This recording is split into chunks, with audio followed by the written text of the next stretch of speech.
Hello guys, welcome back. This is Krishna और and welcome to AI Martian. So आज हम जो बात करेंगे इसमें हम जेंगो ट्यूटोरियल के ऊपर बात करने जा रहे हैं। 25 नंबर ये हमारा वीडियो है और इसमें हम यूआरएल डिस्पैचर की बात करने जा रहे हैं। ये कोई बड़ा कॉन्सेप्ट नहीं है। यूआरएल डिस्पैचर बस एक फैंसी टर्म है जिसको आपको पता होना चाहिए। ठीक है। तो यूआरएल डिस्पैचर के बारे में मैंने कुछ लिख रखा है। I would like to show you कि यूआरएल डिस्पैचर क्या होता है। राइट। सो लेट्स से यहाँ पे लिखा हुआ है the URL dispatcher in Django map incoming web request. ठीक है। The URL dispatcher in Django map map करने का काम करता है यूआरएल डिस्पैचर जैंगो में। जो हमारा वेब रिक्वेस्ट आता है, मतलब कोई भी अगर हमारा एक क्लाइंट है, मान लीजिए कि मेरा ये पीसी और कहीं दूर सर्वर रखा हुआ है। This is server. तो ये जो भी रिक्वेस्ट करता है उसको मैप कराया जाता है एक यूआरएल से सर्वर। तो जो आप यूआरएल सर्च करते हो उसके अकॉर्डिंग यूआरएल रिक्वेस्ट आता है हमारे यूआरएल इस सर्वर की तरफ से। और उस यूआरएल रिक्वेस्ट को जब हम इधर से भेजते हैं तो हमारा पीसी जो है उसके अकॉर्डिंग प्रोसेस, हम सॉरी हमारा सर्वर जो है उसके अकॉर्डिंग डेटा को प्रोसेस करता है उस वेबसाइट पे, और उस वेबसाइट से रिलेटेड उस यूआरएल से मैप्ड डेटा को हमारे पीसी तक लेके आता है, दिखाता है। यही यहाँ पे कहा जा रहा है to the appropriate view function. अब जब हम कुछ रिक्वेस्ट करते हैं तो रिक्वेस्ट हमने अक्सर देखा है कि हम कहाँ लिखते हैं, रिक्वेस्ट हम लिखते हैं व्यूज के अंदर। जब हम फंक्शन बनाते हैं जब हम फंक्शन बनाते हैं और उसका यूआरएल डिफाइन करते हैं एप्लीकेशन के अंदर, फिर उस एप्लीकेशन का जो यूआरएल होता है उसको हम प्रोजेक्ट के सेट यूआरएल्स में जाके मेंशन करते हैं इंक्लूड से। ठीक है। तो ये हम डिस्पैच कर यूआरएल को मैप कर रहे हैं। ठीक है। तो वो एक पर्टिकुलर व्यू फंक्शन को कॉल करता है जो भी यूआरएल एक यूजर रिक्वेस्ट करता है या एक क्लाइंट जो होता है वो रिक्वेस्ट करता है। तो सर्वर से उसी से रिलेटेड एक इंफॉर्मेशन हमारे वेब पेज पर खुल जाता है। अगर वो नहीं अवेलेबल होता है तो 404 का एक छोटा सा एरर दिखा देता है। तो यूआरएल जो अवेलेबल होता है उसके रिगार्डिंग एक रिस्पॉन्स आता है। अगर वो यूआरएल अवेलेबल नहीं है, कुछ ऐसा अननोन डेटा भेज दिया गया है क्लाइंट साइड से सर्वर को, तो उससे रिलेटेड अगर इंफॉर्मेशन नहीं है, कोई यूआरएल नहीं है, कोई पेज अवेलेबल नहीं है, तो वो उस केस में एक 404 का एरर पीसी पे दिखा देता है। तो यहाँ पे वही लिखा हुआ है कि एक प्रॉपर व्यू फंक्शन को कॉल करता है और क्लासेस, या तो व्यू फंक्शन। देखिए फंक्शंस दो तरीके, मतलब फंक्शंस जो हम व्यूज लिखते हैं वो दो तरीके से लिखा जा सकता है। एक क्लास बेस्ड व्यूज और दूसरा फंक्शन बेस्ड व्यूज।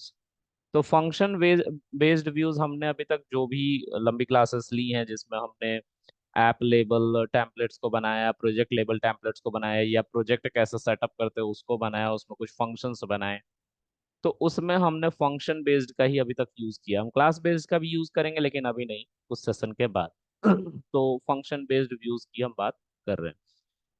अच्छा, in your application based on defined URL pattern, जो यूआरएल पैटर्न हम डिफाइन करते हैं उसके बेसिस पे हमारा फंक्शन कॉल होता है और वही हमें दिखाई देता है screen. It is configured in the urls.py file of your Django project and app। तो Django प्रोजेक्ट के urls.py फाइल में, दोनों में urls.py फाइल होता है, प्रोजेक्ट के एप्लीकेशन में भी होता है और हमारा जो एप्लीकेशन होता है उसके अंदर भी। हम दोनों जगह कॉन्फ़िगर करते हैं यूआरएल को। Directing traffic to specific part of your application logic, जो हमें डायरेक्ट करता है, भेजता है। ठीक है। उस स्पेसिफिक पार्ट पे, उस स्पेसिफिक फंक्शन पे। ठीक है। जो हमारे एप्लीकेशन के लॉजिक के अकॉर्डिंग चल रहा होता है। तो यही इसका पूरा मतलब है। मैं इसको दिखा देता हूँ। यूआरएल डिस्पैचर एक टर्म है, बस फैंसी टर्म है जो आपको पता होना चाहिए। पूछ दिया जाता है व्हाट इज यूआरएल डिस्पैचर और आपको उसके बारे में नहीं पता होता। राइट। तो मैं उसको दिखाता हूँ, वेयर इज दैट। यूट्यूब नाम का फोल्डर के अंदर हमारा प्रोजेक्ट है, अब तक का जितना भी बनाया है जैंगो यूट्यूब के अंदर। और ये हमारे अभी तक 5 हमने प्रोजेक्ट बनाए हैं। ठीक है। तो मैं यहाँ पे CMD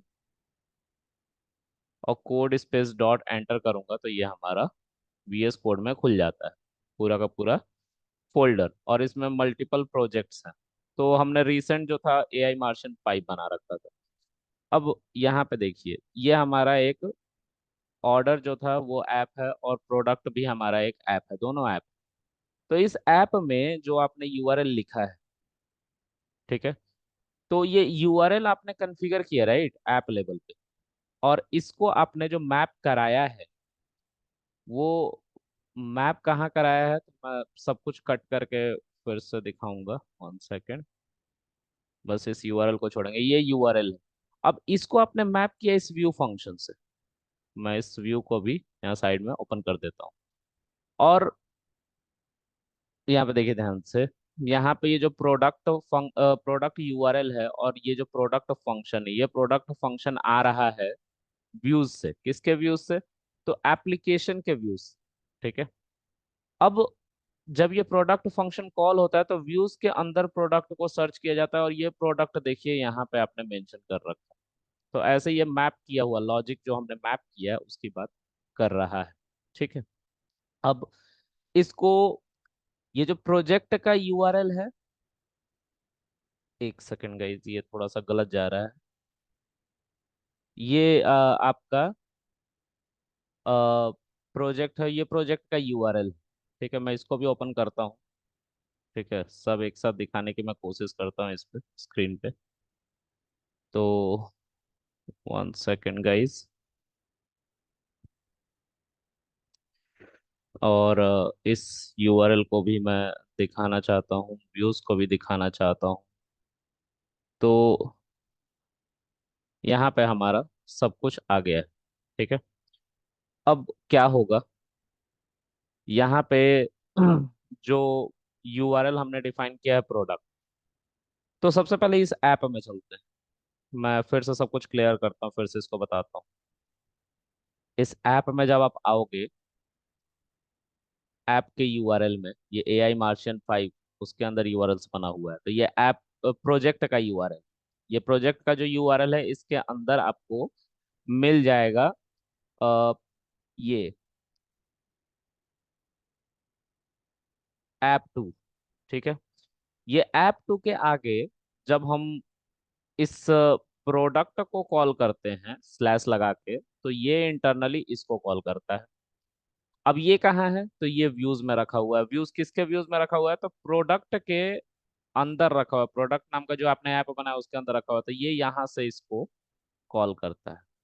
अब ये जो है फर्दर हमारा जो भी यहाँ पे हमने कॉल कर रखा है उसको कॉल करता है, और रिवर्ट ऐसे ही हमारा इंफॉर्मेशन जो यूजर है उसके PC पे दिखाई देता है। That's it. यही है डिस्पैचिंग। URL को डिस्पैच करना, URL को ऐसे कॉन्फ़िगर करने को ही URL डिस्पैचिंग और डिस्पैच कहते हैं। ठीक है, URL डिस्पैच होता है। ठीक है, तो URL को मैप करना ही URL डिस्पैचर होता है, इसके अलावा और इसका कोई मतलब नहीं होता। ठीक है। तो होप सो ये क्लियर होगा। मुझे इस सेशन में यही बताना था। So again, I would request you all to subscribe to this channel, and you can connect with me on Instagram, and you can also ask me any kind of question related to your query. I will definitely try to create video on that. मैं एक video बना दूंगा और आपको वो दिखाई देगा। ठीक है, आपको नोटिफिकेशन आ जाएगा, और आप कमेंट और लाइक कर सकते हैं, तो उससे एल्गोरिदम में थोड़ी सी हेल्प मिलती है।